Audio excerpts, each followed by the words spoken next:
절입니다. 시편 112편 1절부터 10절 말씀.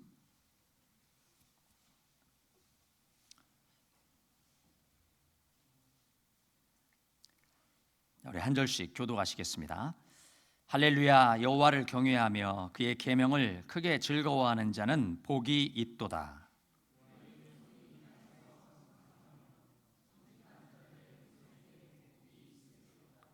부와 재물이 그의 집에 있으며 그의 공의가 영구히 서 있으리로다.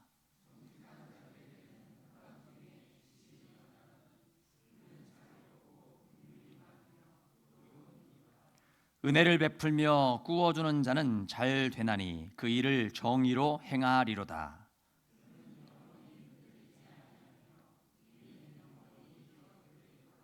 그는 흉한 소문을 두려워하지 아니하며 여호와를 의뢰하고 그의 마음을 굳게 정하였도다.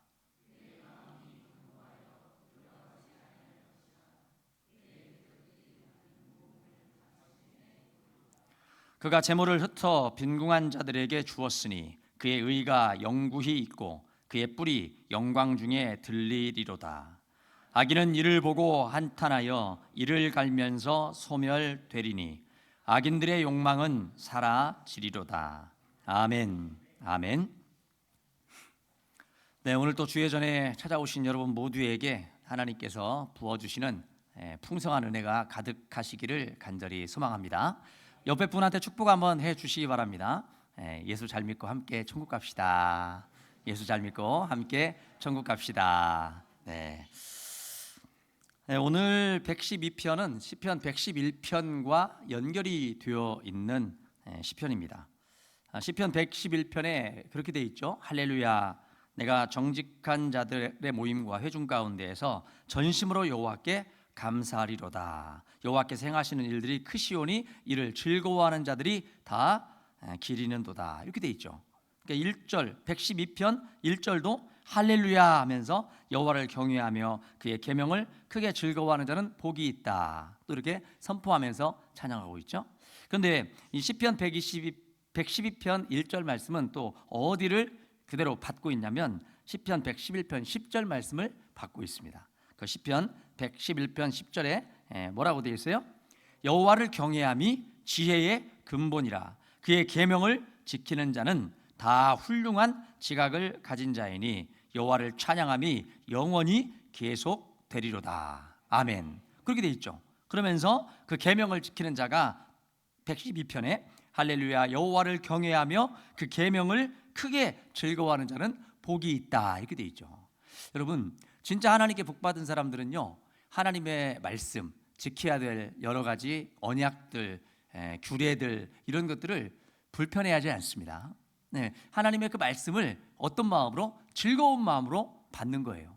그게 하나님을 경외하는 자들이고 하나님께서 택하신 하나님께서 부르신 자들의 모습이 되는 겁니다. 그래서 내가 내 신앙이 올바른 신앙인가? 내 신앙이 바르게 지금 나아가고 있나? 이거를 살펴보려면 내가 하나님의 어떤 말씀들 하나님께서 내게 지키라고 명하시는 그 말씀을 즐거움으로 받고 있나? 아니면 부담스럽게 받고 있나? 제가 그 말씀도 드렸죠. 말씀으로 때린다고 할 때 그 말씀이 나를 때리면 달리는 말에게 채찍을 가하듯이 하나님께서 오늘 나로 하여금 더 열심을 내라고 이렇게 때려주시는구나 이렇게 받는 사람도 있는가 반면에 어떤 사람은 사람의 말로 받다 보니까 왜 말씀으로 나를 때리지? 왜 말씀으로 나를 불편하게 하지? 이렇게 받아들인다는 거예요. 똑같은 말씀이 어떤 사람에게는 자기에게 축복의 말씀으로 들리기도 하지만 어떤 사람에게는 자신을 불편하게 하는 말씀으로 들리기도 한다는 것입니다. 말씀이 잘못된 거예요? 그러지 않죠. 말씀은 어제나 오늘이나 동일하게 늘 그 자리에서 우리에게 말씀하고 있습니다. 뭐가 잘못됐느냐? 그것을 받아들이는 나의 마음과 자세가 다르다는 거예요. 그 잘못된 부분이 있으면 똑같은 말씀을 받아도 힘들어하는 것입니다. 그런데 오늘 말씀에는 여호와를 경외하는 자들은 그 말씀을 계명을 어떻게 해요? 즐거워한다는 거예요. 서로 사랑하라. 이게 기분 나쁜 계명 아니잖아요. 그런데 내가 정말 사랑할 수 없는 사람이 있는데 서로 막 인사하라고 그러고 사랑하라고 그러면 이거 왜 자꾸 불편하게 사랑하라고 하고 인사하라고 그러는가, 이렇게 받아들인다고 하면 얼마나 안타까운 노릇입니까? 오늘 말씀에 여호와를 경외하는 사람들, 그 지혜의 근본을 깨달은 사람은 하나님의 계명을 즐거워한다, 기뻐한다. 그래서 하나님을 사랑하는 자들은 그의 계명을 무겁게 받아들이지 않는다라고 또 사도 요한은 우리에게 요한 1서 말씀을 통해서 가르쳐 줍니다. 하나님의 말씀은, 그 계명은 무거운 것이 아니라는 거예요. 수많은 말씀들이 있는데 그 말씀들 하나하나가 나를 복되게 하려고, 나를 잘되게 하려고, 나를 사랑하시는 하나님의 음성으로 들리고, 또 그 계명을 지키는 것이 즐거움이 되어 있는 그 사람은 하나님을 사랑하는 자다, 이렇게 성경은 이야기하고 있습니다. 오늘 말씀에 경외한다, 이 말은 믿고 공경한다는 뜻이에요. 하나님을 내가 경외한다 그러면 내가 하나님을 믿을 뿐만 아니라 그분을 공경하고 있다는 거예요. 그런데 그 계명을 즐거워하는 자, 이 말은 순종한다는 것입니다. 하나님을 믿고 공경하는 것에 그치지 아니하고 그분의 말씀에 내가 뭐 하는 거예요? 순종한다는 것입니다. 그렇게 하는 자가 뭐 한다? 복이 있다. 시편 1편에서도 복을 선포하죠. 진짜 복 있는 사람은 어떤 사람이냐 하면서 쭉 복 있는 사람은 뭐 악인들의 자리에 앉지 않냐고 쭉 한 다음에 그 마지막 끝부분에 어떻게 이야기하고 있어요? 앞부분에도 마찬가지지만 그분의 계명을 즐거워한다는 것입니다. 하나님 말씀을. 우리 예배도 마찬가지죠. 하나님 말씀을 듣는 시간이잖아요. 그러니까 예배 말씀이 시작되면 벌써 막 졸라고 폼 잡고 벌써 그냥 안 들으려고 하고 이러면 내가 복 있는 사람이 아니다는 거예요. 하나님은 우리를 불러주시되 가장 복되게 좋은 것을 주시는 것이 하나님의 말씀입니다. 하나님의 말씀 안에 모든 해답이 다 들어있어요. 근데 이 말씀이 어떤 사람에게는 죽어있는 말씀이 되고 어떤 사람은 잠들어 있는 말씀이 되어 있다는 거예요. 근데 이 말씀이 살아있는 사람은, 이 말씀이 살아서 내 속에 들어오게 되면 그 말씀 자체가 운동력이 있다고 하죠. 활력이 있어가지고 내 속에서 무슨 역사가 일어난다고 그랬어요? 치유하는, 나를 고치는, 막 골수까지 막 찔러 쪼개기까지 하면서 우리를 고치는 역사가 일어난다. 이것을 믿는 사람에게는 치유의 역사가 나타나는 것입니다. 오늘 특별히 병으로 고통받고 있는 분들 이곳에 계시는데 하나님의 말씀이 치료제라는 것을 잊지 마시기 바랍니다. 괜히 구약, 신약 그런 게 아니에요. 약이라는 말을 괜히 넣은 게 아닙니다. 물론 약속이기도 하지만 그것을 왜 약으로 못 받냔 말이에요. 왜 소화제나 왜 뭐 지사제 이런 것만 약으로 생각하고 하나님의 말씀은 왜 약으로 못 받습니까? 하나님 말씀이 내 안에 들어와서 나를 고치고 치료한다. 그 말씀이 정말 믿어지면, 그 말씀이 살아있는 말씀으로 내 안에 들어오게 되면 말씀을 듣는 중에 치료가 되는 것입니다. 그냥 두통도 다 날아가 버리고 또 실질적으로 우리 안에서 우리를 괴롭히는 그런 모든 질병들이 다 말씀 때문에 사라져버리는 역사가 나타나는 것입니다. 자, 그렇게 즐거워하는 자는 복이 있다. 그래서 경외하는 것과 그 계명을 즐거워하는 것은 다른 게 아닙니다. 내 하나님을 진짜 믿고 공경하면 그분의 계명을 즐거움으로 감당하는 거예요.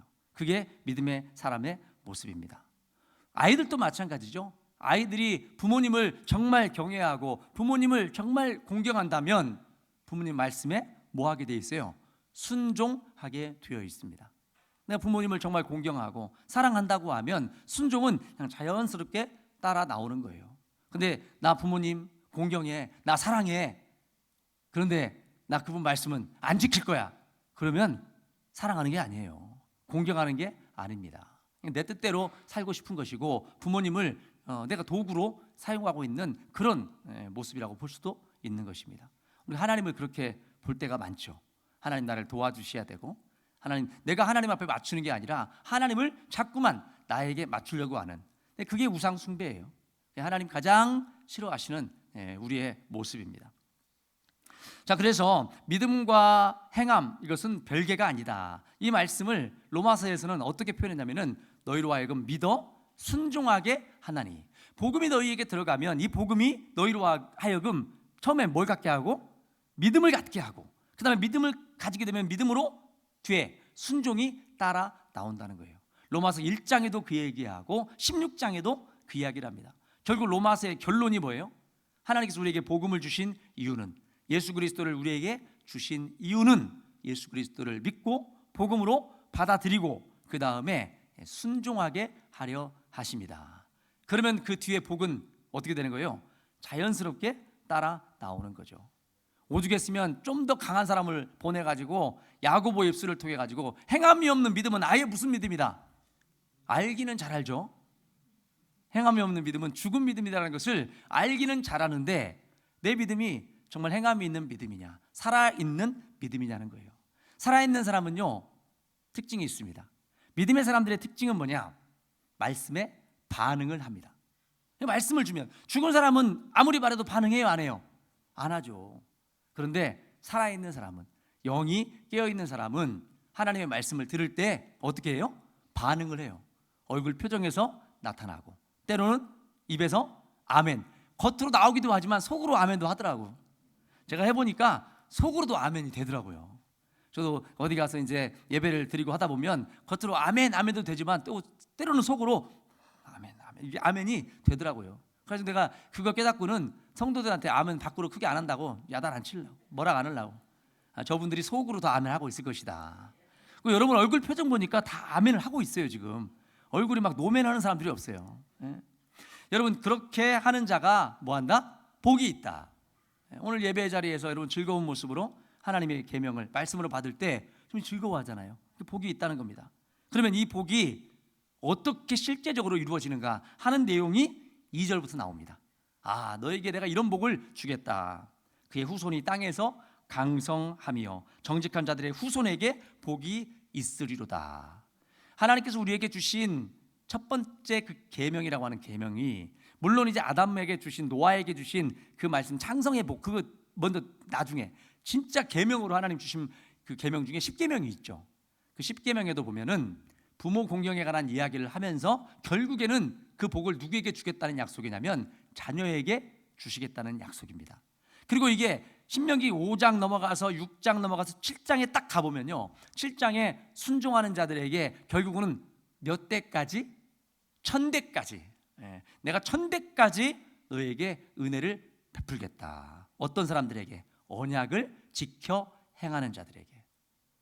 장장 3장에 걸쳐가지고 하나님은 그 축복의 말씀을 우리에게 주시는 거예요. 내가 주는 복이 너에게서 끝나는 것이 아니고 너의 자녀에게, 그리고 또 자녀에게. 여러분들 제가 목회를 잘하느냐 못하느냐는 결국은 제 자녀들이 나중에 증명할 겁니다. 그렇지 않겠어요? 여러분 제가 목회를 열심히 하면 정말 가장 가까이에서 늘상 같이 사는 자녀들이 영향을 못 받는다고 하면 뭐 그게 무슨, 어떻게 보면 목회 어떻게 보면 헛일이죠. 근데 나중에 그 자녀들의 모습을 통해서 아, 그 목사님이 참 목회를 잘하셨구나. 저 자녀들의 저 모습을 보니까 참, 그래서 여러분들이 늘상 앉으나 서나 누구를 위한 기도를 빼면 안 돼요. 자녀들을 위한 기도를 빼면 안 돼요. 저를 위해서 기도해 주면 또 감사하고, 저를 위해서도 기도해 주시고, 그 다음에 누구를 위해서? 자녀들을 위해서는 항상 기도하셔야 됩니다. 자녀들, 내 신앙이 내 자녀들에게 잘 전수가 되어지도록, 잘 흘러갈 수 있도록, 어딘가 막히지 않도록. 여러분에게 가장 큰 숙제와도 같은 그 숙제는 뭐죠? 결국은 자녀들의 믿음, 자녀들의 신앙입니다. 근데 성경은 자녀들에게 복을 말씀하고 있어요. 어떻게? 내가 먼저 순종할 때, 부모인 내가 그 하나님의 말씀과 계명에 순종할 때 내가 네 자녀들도 책임져 주마. 내가 네 자녀 1000대까지 내가 책임져 주마. 3대까지만 봐도 막 장수했다고 그러고 좋아하더라고요. 1000대까지 얼마나 하나님께서 너 죽은 이후에도 내가 네 가문은 완전 책임져 주마 말씀을 하는 겁니다. 어떤 자들에게? 계명을 즐거워하면서 순종하는 자들에게.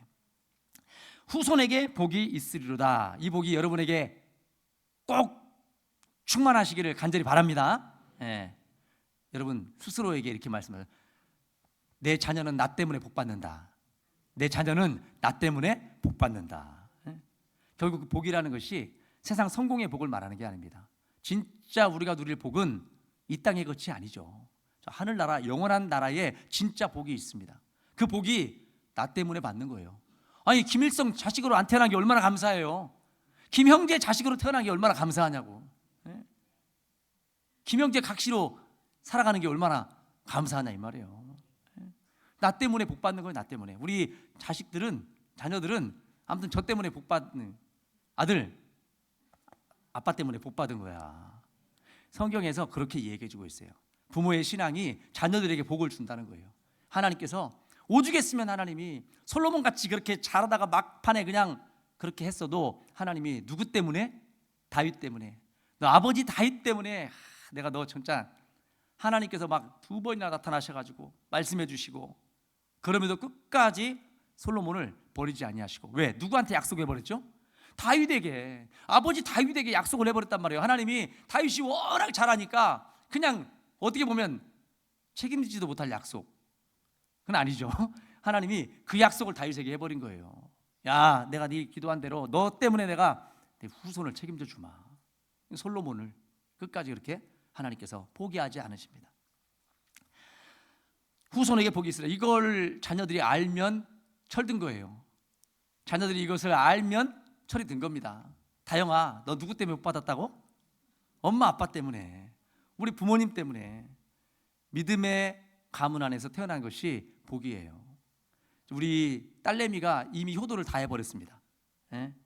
저 집사람과 제가 90살, 100살까지 살 동안 효도를 작년에 다 해버렸어요. 어떻게 다 해버렸느냐? 그냥 자기는 감사하대요. 하나님께서 우리 집안에 태어나게 해주신 것이 너무 감사하다. 효도 다 한 거예요. 90살, 100살까지 효도 다 한 겁니다. 예. 이 고백을 누구한테? 하나님께 드린다면, 하나님, 제가 하나님의 자녀인 것이 저건 이미 복을 다 받아버렸습니다. 하나님, 이 복보다 더 큰 복이 없습니다. 이것을 하나님께 말씀드렸을 때 하나님 감동 받으실까요? 안 받으실까요? 감동 받으셔요. 하나님도 그런 음성을 우리 입술을 통해서 듣기를 원하십니다. 성경에 수도 없이 기록해 놓으셨어요. 하나님 우리에게 제발 그런 얘기 좀 해달라고. 제발 너희 입술로 나를 사랑한다고 좀 해달라고. 너희 입술로 나밖에 없다라고 좀 얘기 좀 해달라고. 그러면 하나님께서 모든 것 책임져 주심하고 약속하신 겁니다. 여러분, 이런 복이 거기서만 끝나면 안 되겠죠? 좀 더 나가야 됩니다. 부와 재물이 그의 집에 있으며. 여러분 집에 금고가 5개씩 있기를 축원드립니다. 부와 재물이 막 있어가지고 쌓아둘 곳이 없이 막 쌓아두다 보니까 그냥 다른 사람에게 베풀어도 넘쳐나는, 제 말이 아니고 오늘 말씀에서 약속하고 있어요. 부와 재물이 그의 집, 누구의 집에? 여호와를 경외하며 그의 계명을 지키는 것을 즐거워하는 자들에게. 부와 재물이 그의 집에 있으며. 뭐 기분 나쁜 분도 계신가 봐요. 자기 집에 금고 막 5개 이야기하니까. 우리 집 좁아가지고 목사님 금고 놓을 자리도 없는데 뭔 금고 5개를 이야기하냐고. 부와 재물이 그의 집에 있으며 그의 공의가 영구히 서 있으리로다. 그 부와 재물이 헛되게 들어온 돈이 아니라는 거예요. 헛되게 온 부와 재물이 아니기 때문에 하나님이 지켜주시는 재물이라는 것입니다. 그리고 하나님께서 은혜를 베풀어 주시고 또 꾸어주는 자는 잘되게 하시고 정의로 또 행하게 하시고 영원히 흔들리지 않게 하시고 여러 가지 약속들을 하나님께서 해주고 계십니다. 그의 모든 재물들 얼마나 넘쳐났으면 하나님께서 9절에 이렇게 말씀하고 있어요. 그의 재물을 흩어 빈궁한 자들에게 주었으니. 내가 돕고 싶어도 내 안에 재물이 없으면 도울 수 있어요, 없어요? 못하는 겁니다. 내가 하나님 앞에 헌금을 하고 싶어도, 예물을 드리고 싶어도 당장 입에 풀칠할 것도 없고 당장 쓸 돈이 지금 막 나갈 돈이 많은데 그러면 어떻게 하나님께 드리기 쉽지 않습니다. 우리가 믿음으로 막 뭘 한다고 해도 이거 어려운 일이에요. 그런데 하나님께서 그 복을 주시면, 부와 재물의 복을 주시면 어때요? 그 재물을 내가 흩어가지고 빈궁한 자들에게 주었으니 그의 의가 영구히 있고 그의 뿔이 영광 중에 들리리로다. 와, 저 사람은 부자 될 만해. 저 사람은 정말 하나님께 복 받을 만해. 이런 소리 듣는다는 겁니다. 쓰고도 욕 듣는 사람들 많습니다. 베풀고도 욕 먹는 사람들이 얼마나 많은지 몰라요. 그런데 우리 믿는 자에게 하나님께서 복을 주신 자들에게는 그렇게 베풀 때 하나님께서 정말 최고다, 정말 최고다, 저 양반 진짜 최고다, 이런 말을 하게 된다는 거예요. 오죽했으면 이 말씀을 사도 바울이 사용합니다. 이 말씀, 오늘 시편 112편 9절에 있는 이 말씀을 사도 바울이 이 말씀을 어디서 사용했느냐 한번 찾아볼까요?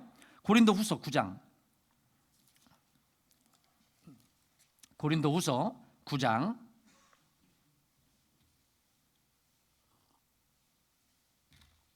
8절 9절입니다.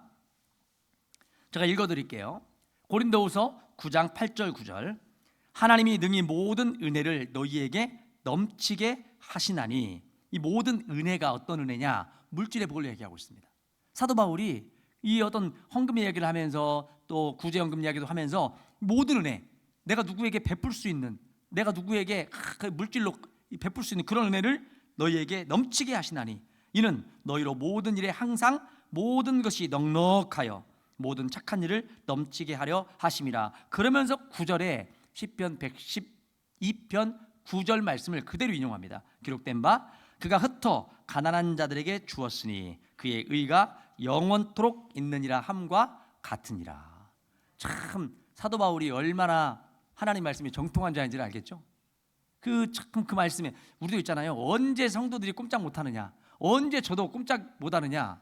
하나님의 말씀으로 딱 못을 박아버리면 꼼짝 못하는 거예요. 사람의 말로 한참 이야기하는 것 같았는데 가만 보니까 성경 말씀에 딱 그게 있네요. 그러면 두 손 들발 드는 거예요. 하나님의 말씀이기 때문에. 여러분 마찬가지, 여러분이 하나님의 말씀으로 받으려면 여러분 안에 이미 뭐가 많으면, 하나님의 말씀이 많으면요, 내가 그렇게 반응 안 하려고 해도 하나님의 말씀으로 들려버려요. 하나님의 말씀 내가 갖고 있는데 갑자기 오늘 여러분들이 오늘 만약에 시편 112편을 오늘 하루 살면서 읽어가지고 은혜를 받았어요. 근데 갑자기 목사님이 시편 112편 말씀을 전한다. 그러면 은혜 되겠어요, 안 되겠어요? 은혜 받지 말라고 해도 받습니다. 이런 분들은 가끔 문자로 저한테 보내더라고요. 오늘 제가 그런 말씀을 묵상을 했는데 오늘 갑자기 목사님께서 이 말씀을 전하셨다고. 내가 쪽집게요 하면서 제가 사도 바울이 그렇게 이야기하고 있는 거예요. 은혜, 사도 바울이 말하는 은혜는 하나님의 하늘에 쏟아지는 은혜만을 말하고 있지 않았습니다. 하나님이 은혜를 부어주시면 이 땅에서도 하나님께서 주신다는 거예요. 그래서 그걸 가지고 뭐 할 수 있도록, 가난한 자들에게, 빈궁한 자들에게 베풀 수 있도록 하나님께서 하신다는 겁니다. 악인은 이를 보고 한탄하여 이를 갈면서 소멸되리니, 복받는 자들 보면서, 정말 하나님의 복 안에 거하는 사람들 보면서 내가 왜 이렇게 살았던고, 내가 왜 이렇게 헛된 인생을 살았던고 땅을 치고 후회한다는 거죠. 여러분, 그런데 한 가지, 말씀을 맺기 전에 우리가 한 가지 짚고 넘어가야 할 것이 있습니다. 하나님을 믿는 자들이라고 해서 모든 것들이 다 형통하느냐, 모든 것이 그러면 다 잘 되느냐, 그건 아니다는 것입니다. 오늘 말씀 곳곳에 그 이야기를 하고 있습니다. 자, 먼저 4절 말씀 한번 볼까요? 정직한 자들에게는 흑암 중에 빛이 일어나나니. 정직한 자들도 흑암을 경험할 수 있는 거예요, 없는 거예요? 앞이 캄캄할 때가 있다는 거예요. 앞이 캄캄할 때 기도 잊지 마세요. 우리 믿는 자들에게도 앞이 캄캄한 상황들이 온다는 것입니다. 정직하게 하나님을 경외하고 그 계명을 즐거워하는 자들인데도 불구하고 그 흑암 중에 거하는 날 같은 그런 시간들이 온다는 것입니다. 그때 하나님께서 이겨내라고 우리에게 기도할 수 있는 능력을 주신 거예요. 뿐만 아니라 7절에 뭐라고 되어 있어요? 그는 흉한 소문을 두려워하지 아니하며. 나에 대해서, 우리에 대해서, 내 자녀에 대해서, 또 어떤 부분에 대해서 자꾸만 흉한 소문을 만들어내고 좋지 않은 이야기를 한다고 할지라도 그 소문을 내가 두려워한다, 두려워하지 않는다, 두려워하지 않는다는 것입니다. 우리가 믿음 생활을 잘해도 나를 욕하는 소리가 있을까요, 없을까요? 있다는 겁니다. 내가 최선을 다해서 어떤 일을 감당해도 그 일에 대해서 좋지 않은 소리를 하는 사람들이 있을 수 있다는 거예요. 근데 그것 때문에 내가 넘어지지 않는다는 것입니다. 그것 때문에 제가 무너지지 않는다는 거예요. 제가 어제 8구역 구역 신방 예배를 드리면서 8구역에게 별명을 하나 지어줬어요. 앞으로 8구역은 올 한해 오뚜기 구역으로 살아가십시오. 어떤 누가 무슨 소리를 해도 팔딱팔딱 일어나십시오. 넘어졌어도, 넘어진 것 같아도 뒤돌아보면 어느 순간 일어나 있는 구역, 그 8구역으로 그렇게 서 있으라고, 그렇게 8구역으로 이 올 한 해를 살아내 달라고 제가 부탁을 드렸어요. 그래서 제가 오뚜기 하나씩을 선물을 저는 못하고 자기 이게 알아서 사야겠지. 이제 8구역에서 알아서 구역에서 돈 내가지고 오뚜기 하나씩을 다 사가지고 8구역 써가지고 우리 구역은 오뚜기 구역이다 하면서. 여러분, 그리고 8절 말씀 한번 보세요. 8절 말씀에 그의 마음이 견고하여 두려워하지 아니할 것이라. 그의 대적들이 받는 보응을, 대적들이 있다는 거예요. 나를 넘어뜨리려고 하는 사탄 마귀만이 아니고 그렇게 쓰임받는 사람들로 하여금 나의 대적들 있다는 것입니다. 이 땅을 살아갈 때. 그러나 그의 대적들 때문에 내가 흔들리거나 넘어져요? 그렇지 않는다는 것입니다. 내가 두려워하지 않는다는 거예요. 여러분, 세상에 아무리 흉한 소문들이 나고 그리고 앞이 캄캄해서 보이지 않는 그런 시간들을 여러분 살아간다 할지라도, 여러분의 대적들이 여러분을 쓰러뜨리려고 넘어뜨리려고 한다 할지라도 하나님의 계명을 꿋꿋하게 붙잡고 그 계명을 즐거워하면서 나아가면 하나님께서 어떻게 해주시냐? 두려워하지 않게 해주겠다. 흔들리지 않게 해주겠다. 하나님이 붙잡아 주겠다. 굳게 네 마음을 정할 수 있게 만들어 주겠다. 하나님은 약속하고 계십니다. 참 시편 112편 짧은 구절인데 얼마나 많은 내용들을 담고 있나 몰라요. 여러분, 이것이 구약의 말씀의 복이라고 하면 구약의 말씀은 현세의 복과 연결되어 있습니다. 땅에서 잘 되는 거, 장수하는 거, 자식들이 잘 되는 것, 그리고 가나안 땅 기업을 받는 것, 이런 게 다 모든 복이에요. 약속된 복. 그런데 우리에게는 그런 복이 끝이 아니죠. 우리의 진짜 복은 어디에 있습니까? 하늘의 신령한 복에 있는 거죠. 그것이 에베소서 1장 3절 말씀 이하에 나와 있습니다. 사도 바울이 삼층천 경험을 하면서 그 하늘나라도 올라온 그 기업을 경험하고 나니까 이 땅의 것들이 아무 미련이 없어졌다는 거예요. 그 놀라운 신령한 것들을 딱 보고, 자기가 아는 사람들 이름이 생명책에 막 기록되어 있는 걸 이걸 딱 보고 오니까요, 야, 진짜 복은 이 땅의 복이 아니구나. 그러나 이 땅의 복도 중요합니다. 왜? 우리가 이 땅에 발을 딛고 살아가잖아요. 건강해야, 물질이 있어야 하나님께서 원하시는 사명을 감당하죠. 그러나 그것이 끝이라고 하면 우리는 얼마나 불행한 사람인지 모릅니다. 그 끝이 아니다는 거예요.